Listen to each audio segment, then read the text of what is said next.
Hi, I'm over on the Archiware stand. I'm joined by David Fox. So David, thank you for joining us. So yeah, Archiware, they're a sort of interoperable partner of us at Symply. So what are you kind of talking about that's kind of new into the Archiware P5 product range? Yeah, so what we're talking up at the moment specifically around Archiware is the fact that we can now present the Archiware server as an S3 server. Right. So that any S3 client software, like a MAM system for example, can send objects to Archiware as an S3 server, and then we buffer that up, and then we'll send it to tape. So it becomes a long-term archive. Yeah. So that means that rather than having to sort of integrate via API calls and writing code to integrate with Archiware, you can now just use it like an S3 bucket. Right. The thing about that to note is that we behave somewhat slower than an S3 bucket that's going to immediately give you your files back. Yep. Because we've got to put a tape in a drive, Yep. in a tape library maybe, and then do all of the moving the tape around. So you need to treat us in the same way that you would treat AWS Deep Archive, for example, Okay. Yep. where you make a request for an object and then you wait a few hours for it to come That back. wait state retention, just Yeah, so you have to wait for the object to come back. Okay. But yeah, so it's super easy to configure. You just basically define a bucket name. We give you the security credentials to put into the remote client, and we need a folder on the storage to do the caching into. And are you seeing that customers are sort of understanding this in a way that it's going to mitigate their need to be paying that kind of OPEX cost for cloud storage and kind of bring that ownership of that archive into their control? There's always this competition between not having any upfront costs, having access to infinite storage, but then as your archive grows, maybe the cost of that becomes a bit heavy. So then the other option is to invest in on-prem infrastructure, P5 software, and then you can have basically the same kind of storage scenario, but on-prem, ownership of the data, so you don't need to keep paying to keep owning the data.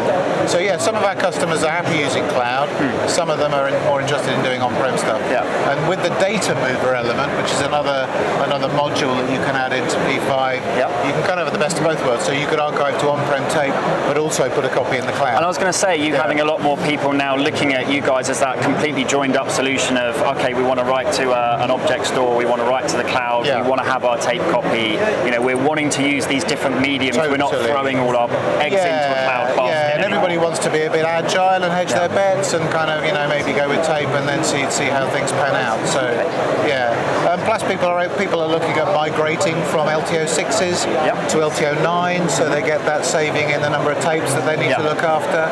So that's something else that you can do with Data Mover. So flexibility. Have you seen any or heard any new trends or questions coming at you guys at this year's show that we've had quite a lot of people come over to the stand with like an estate of LTFS tapes, if you like. Okay. That they're looking to. They don't necessarily know what they've got, right, or whether they've re-archived stuff multiple times using other systems. Okay. So with P5, you can take all of those tapes, put them in a library, or pile them up on a drive, pull them all into P5. We'll index them in a single database, and then there's another product that we're called Data Intel that we're recommending, and Data Intel can then interrogate that index and figure that 30% of it is duplication. Okay. So you can then redo it, but get rid of the duplicate data and have fewer tapes. And certainly with them moving from an older generation to a new generation, not only are you getting rid of those duplicates, but you're doing that kind of massive consolidation onto tape capacity. Yeah, so that's something that we're seeing now. And are you finding you're talking to a lot of people that maybe aren't aware of LTO? Obviously, a lot of people say tape is dead. A few. We get like one or two a day come over and kind of say, isn't tape dead? Yeah.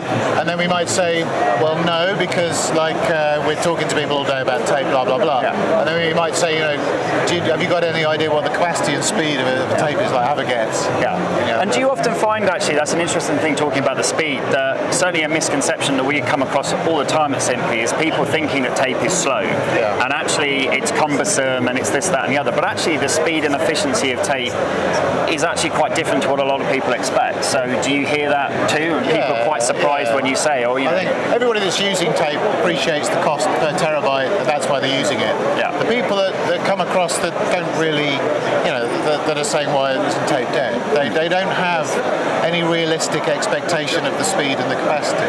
So when you say, the current gen is 18 terabytes per cartridge, the cartridges are under $200 for 18 terabytes, they're always surprised. Yeah, and then, the ears prick up. Their ears prick up, yeah, and they're like, oh, okay, yeah. Great. Yeah. And obviously at Symply, we've been shipping LTO products now for a number of years. What is it about what we do at Symply that appeals to you guys at Archiware compared to how other people do LTO?